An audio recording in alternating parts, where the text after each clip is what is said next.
Hello, ladies and gentlemen. Welcome to the show and Merry Christmas. Listen, guys, not going to be doing any shows until about Thursday. It's the last show until about Thursday. And what this show is going to be about is missing money. Can you imagine? 1.5, that's 1,500 billion in missing money. Turns out most of it's missing cash. $100 bills in the banking system right now. Bankers are upset about it, but I'll tell you where the money is. It's the stupidest thing ever, guys. What I mean by stupid is the people that are hoarding this money away are not stupid. But there's something that they're not considering that is stupid. So they're not stupid, but what they're not considering is stupid. Is the fact that the U.S. Federal Reserve can start up the printing presses, quite literally, because this is cash, and they can recreate this money at will. And they're going to have to. If too much cash money disappears in the system and the system starts to get poor on cash, like not enough cash for the banking system, they'll start up the printing presses. And they'll just replace that 1.5 trillion. They can't overnight. In a day, they can replace it. So all those people out there that are hoarding the cash away, the thing that they're missing is the unlimited quantity of money. They're anticipating ahead. They're seeing that the world is in a bubble. These people that are hoarding this money away are anticipating ahead. They're looking ahead, and they're seeing that the world's in a bubble right now. They're thinking these bubbles are going to pop, and they're thinking in their mind deflation, and that the dollar's going to go up in value enormously. Well, it's a self-fulfilling prophecy. This has been supporting the dollar. This missing cash, 1.5 trillion missing from the system, is eliminating a lot of the supply of dollars. It's like there's less dollars out there, especially in cash. And whenever something gets short in supply, price goes up. It's just a law of supply and demand. And that law of supply and demand does not care if the Fed's got a printing press and can print as much as they want. They're missing that aspect of the situation. But I'll tell you where the money is. I think it's mostly foreign countries anticipating deflation, and they're also anticipating below zero interest rate policy.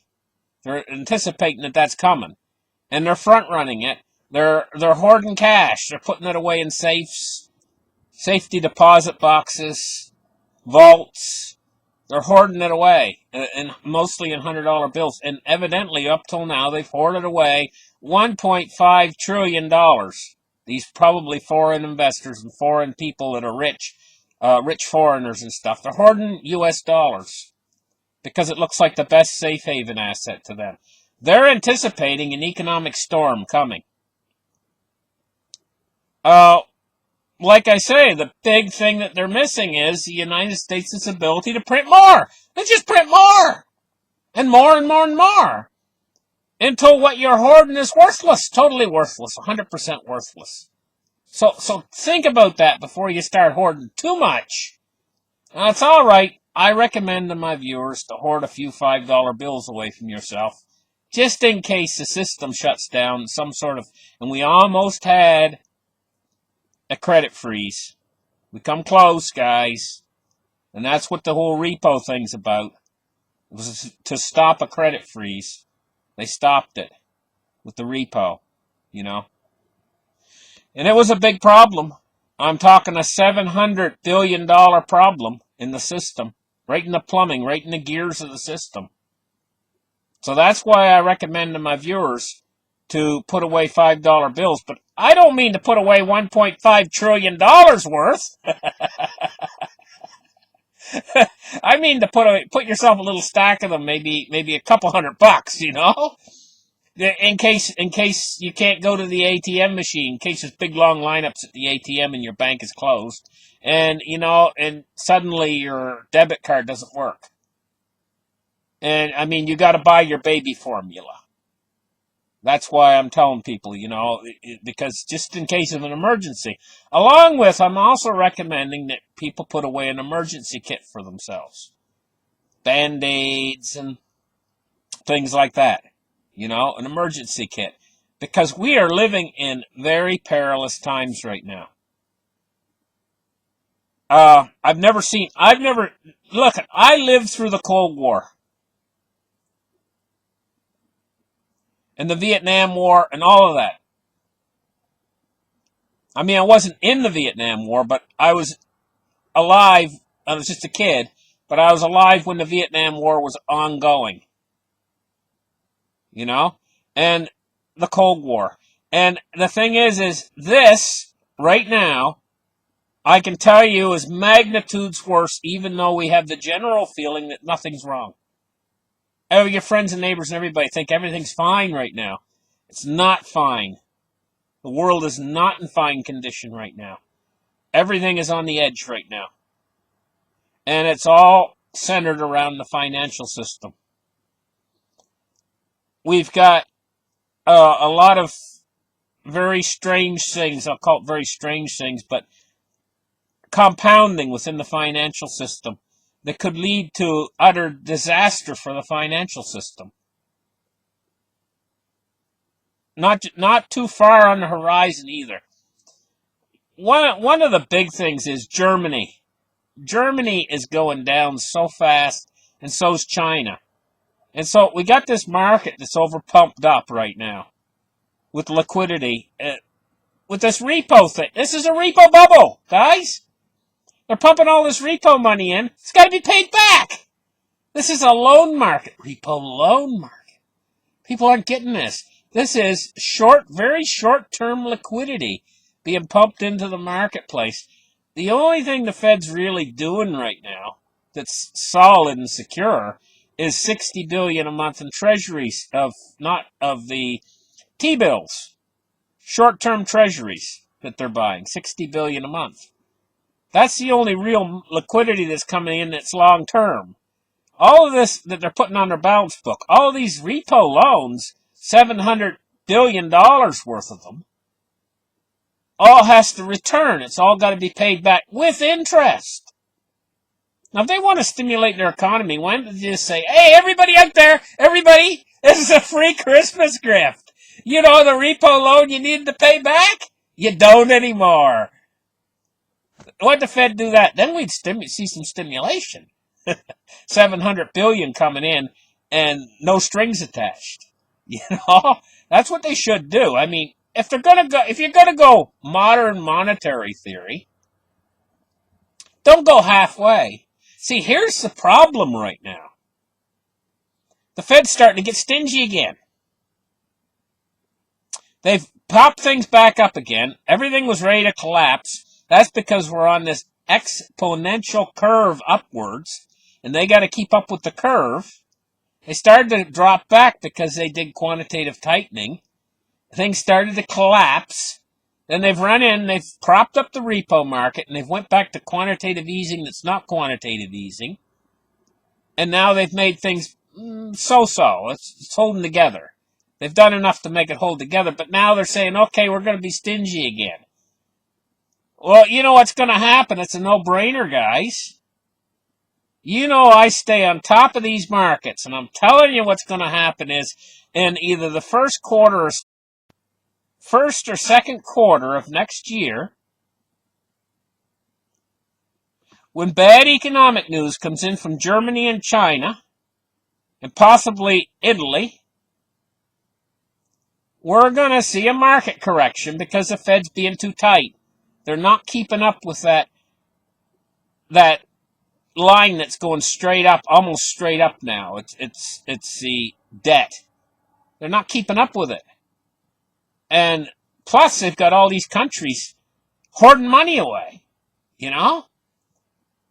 What happens when everything starts to crash is those people out there that's hoarded this money away, they're going to be like, I told you so, when the markets and everything start to crash and a little bit of deflation starts to hit.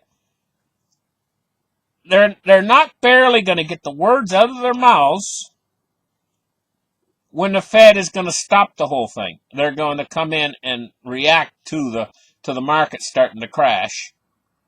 And then all these people that hoarding money is going to be on the wrong side. They're going to know they should have bought gold. They should have bought Bitcoin. You know? Here's another thing too, guys. I'm predicting for the future. Maybe this is predictions night, on this channel.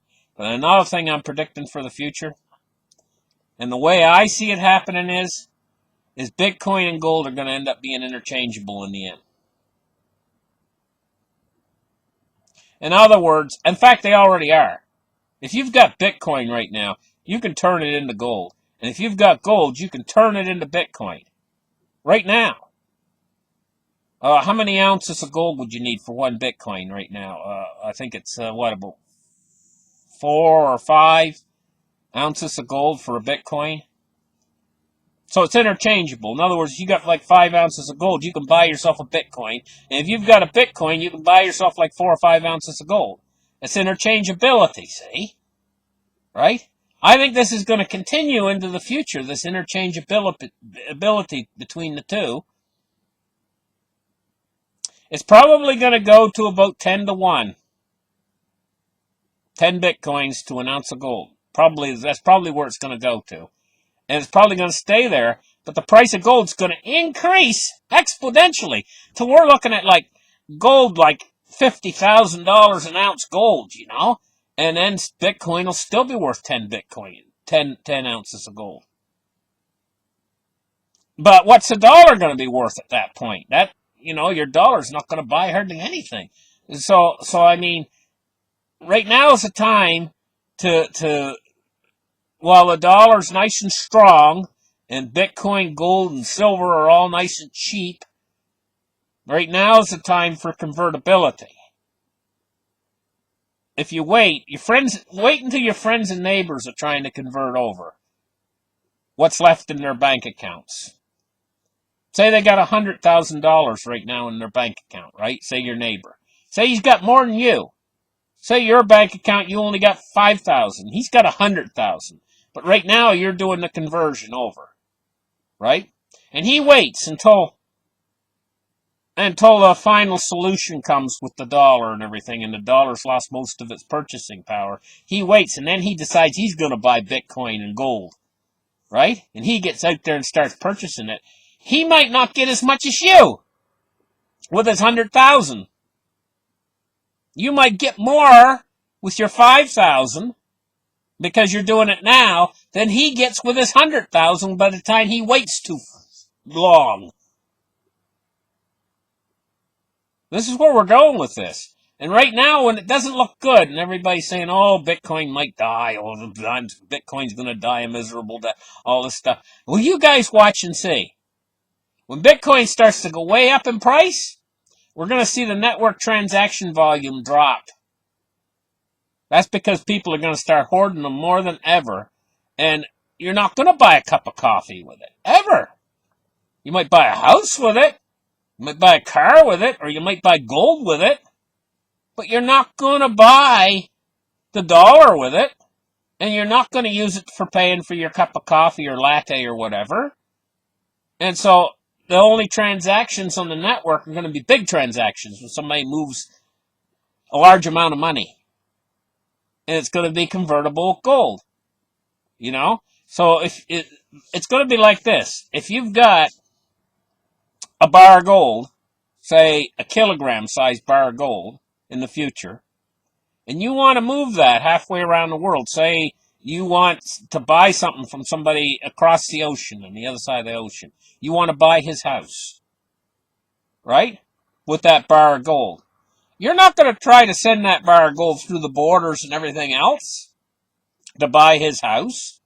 You're going to do the instantaneous convertibility between Bitcoin and gold, and you're going to transfer that gold into Bitcoin, and then you're going to send the Bitcoin. And if it's 10 ounces for one Bitcoin, then your bar is going to buy you 3.2 Bitcoins, and say his house is 2.8 Bitcoins. Say it's a beautiful mansion, So it's 2.8 bitcoins. So you're going to convert your bar gold into Bitcoin, and then send a Bitcoin to him. And then what he's going to do is then he's going to take that Bitcoin and convert it right back into a bar of gold over there in England. See? And then he'll have his kilogram bar of gold that you were supposed to send him. It's just convertibility, see? It enables gold to be transferred around the world. Whereas gold right now, try to get it someplace. Try to take a kilogram bar of gold and go someplace with it and see what happens to you. They're just going to grab the thing off of you, confiscate it, and say, money laundering! It's ours now! Possession's 9 points of the law! Throw him in jail, too. You know? And you might have worked 30 years to your savings, all your retirement, to buy that bar of gold. Try to move it anywhere. See? So the obvious solution is going to be to use cryptocurrency to transfer. You know? I'll tell you a little story about how idiotic it is. A guy was at the airport, you know? I don't know. This might be a little bit of it's a rumor story, so I don't know how much real truth there is to it, but it sounds true, and I heard it. And I don't know how true it is. But I'll tell you the story anyway. Guy was at the airport, right?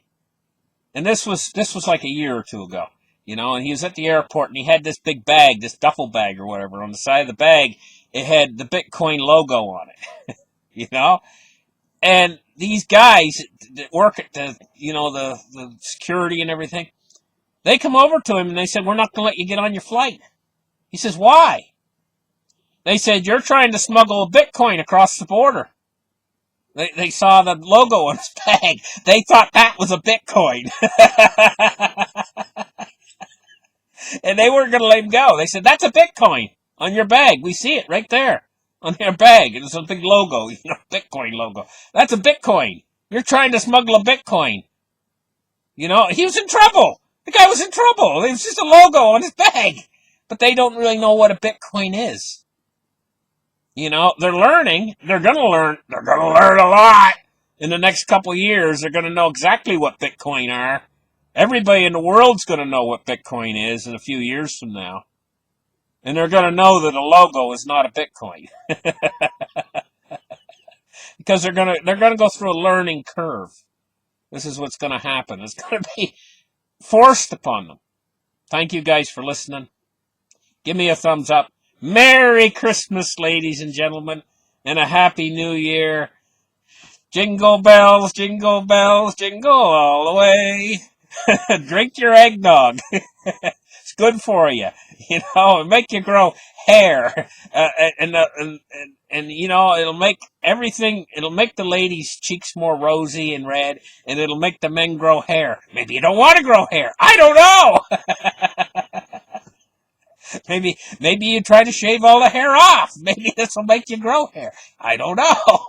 Maybe if you add a little bit of vodka or something to it, maybe it won't make you grow hair. Maybe it'll make your hair fall out. I don't know. See you guys on Thursday, I think. Bye-bye.